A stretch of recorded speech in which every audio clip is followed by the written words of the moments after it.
Hey everyone, Talon here, and I've had a few people ask me for advice on perks, so I decided to make a short two-part guide on the perks that I used to get to Eerie 1 ranks, and why they work well in most situations. So, like most of you, I started playing Dead by Daylight having no idea what to expect, graduated having no idea what I was doing, and bit by bit, just kind of got the hang of it.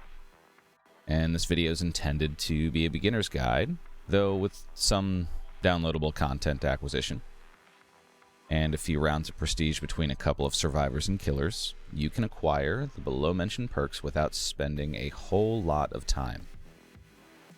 Now, I've played Dead by Daylight at this point for just over 1,000 hours, and until this month I had not received the rank of Iridescent 1 on Killer, and a few times not received it on Survivor, though that may have been due to breaks and playtime. Contrary to some other players' opinions, I believe it's easier on Survivor to hit Eerie 1, but without having versatile, cohesive perks, it is incredibly difficult to do either. So this video is intended to give two builds. However, I decided to split this into two videos, one for Survivor, one for Killer. Makes a little bit more sense that way. Either will give you an explanation of a relatively simple perk build that works for most situations. So for Survivor, I'll admit that I'm not an incredible runner. Keeping that in mind, I designed my perks around evasive play, stealth, and making it to the next obstacle to retain as many health states as possible for as long as possible. Given that Survivor often has a 100% blood point bonus and the fastest queue times, if you want to get all the perks in this guide very quickly, it would benefit you to start with Survivor. Also, the Survivor perks are the easiest to acquire, as you'll only need to unlock Kate Denson. You're already going to have Meg, and from Meg, we have Sprint Burst. Sprint Burst gives you 150% speed boost to your normal movement speed for 3 seconds, and gives you 40 seconds of exhaustion in return. Fairly self-explanatory, but I'll be adding a little bit once we get to the end of the perk list. From Kate, we have Windows of Opportunity, granting you the ability to see all vault locations, breakable walls, and pallets within 32 meters. Not only will it show you everything mentioned above, but a second use is that it will show you the location of survivors or killers when either a survivor drops a pallet or a killer breaks a pallet. Since the survivor will mostly only drop them in chase, you can assume if you see a pallet fall that the killer and a chase survivor are there. Pay attention to when a pallet vanishes as well, meaning the killer is there and broke it. A small downside to Windows of Opportunity is that pallets are rather large and their auras can get in the way of other auras shown to you, such as downed survivors or even hooked survivors if you didn't see where they were hooked. These next two survivor perks can be found in the Blood Web and are not tied to any survivor in particular. Self-Aware was tied to Nancy Wheeler, but when behavior did not reacquire the Stranger Things license, Steve, Nancy, and the Demogorgon became unavailable in the game's store. Now it is available in ways similar to other skills not gained through prestige by other survivors. Self-Aware increases your walk speed by 20% at rank 3 and shows your own scratch marks to you.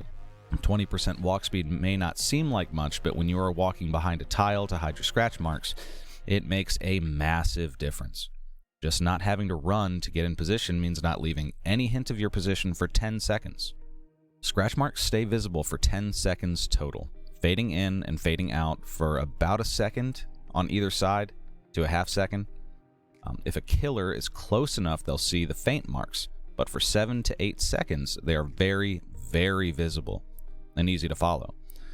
If you're trying to disengage or avoid chase entirely, 20% faster walk speed can make all the difference here. The next perk is Lightweight, which further helps hide your scratch marks.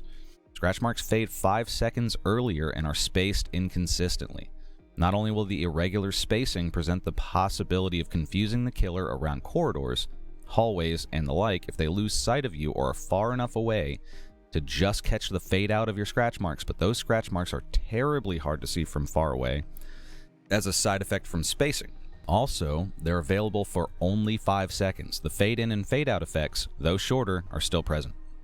Your scratch marks are arguably visible for about 4 seconds if the killer can't spot the faded out marks well. And again, we only need to acquire Meg and Kate here at Prestige 1 to acquire these perks. These perks have a great deal of cohesion that we will cover after the next category. When it comes to Survivor, some people often wonder why, when they were incredibly effective in one way, such as running the killer from multiple generators, that they didn't get as many points or gain rank as they would have expected. Dead by Daylight encourages play around 4 categories, these being survival, altruism, objective, and boldness. Survival covers all actions around your own personal survival. Previously, this only applied to unhooking yourself or leaving the trial, but thanks to the new Wiggle progress system, Wiggle skill checks also apply. Altruism simply applies to all helpful actions you apply to help other survivors. Healing actions, unhooking, and some healing-like actions specific to some killers, such as waking others up while facing the nightmare. Objective actions are actions that bring you closer to leaving the trial, and they're straightforward. Repair generators, open chests, open the gates. And boldness is all about actions performed in chase, to include saves of other survivors with flashlights or flashbang grenades, which we probably won't have here unless one is given to us, since we're not taking flashbang. So putting it all together for Survivor. If we are going for rank here, we'll start with objective, since it is the only category that you have control over, for the most part. Try to get as much of this category out of the way from the start of the game. Find the generator, repair the generator. There is a 1 in 4 chance that you will be the first chase, but we have some perks available to us to help avoid that from the start. Though it may be selfish to dump the killer onto a teammate, you will need to attempt some interaction later for points anyways if you want the rank. And, in the spirit of teamwork, both I and the Dead by Daylight point system encourage you to do so. Now, I'll have to explain my playstyle a bit here. I've already admitted that I'm not the best in chase. Of course I can loop, but if I have to rank myself, I would say that as a survivor, I'm probably just above average. We are going to use self-aware to walk some. It is very important not to walk everywhere. Preserving sprint burst is not worth taking a minute and a half to walk around the map in search of objectives. Find your first generator and repair it. While there, you should be using windows of opportunity to take note of your surrounding obstacles. Make a plan for how you're going to run if spotted by the killer. Luckily, we have self-aware and can perform some minor, faster walking movements around nearby obstacles. There is a high chance that the killer will miss you here. Remain out of sight and move constantly. Go from safer position to safer position. When you're spotted, sprint burst to your nearest and safest obstacle. Now we're in chase. Use windows of opportunity and run to the best of your ability. If at any point in the interaction the killer leaves you, from the start being walking stealth actions and the end being you on a hook, reset, get on a generator.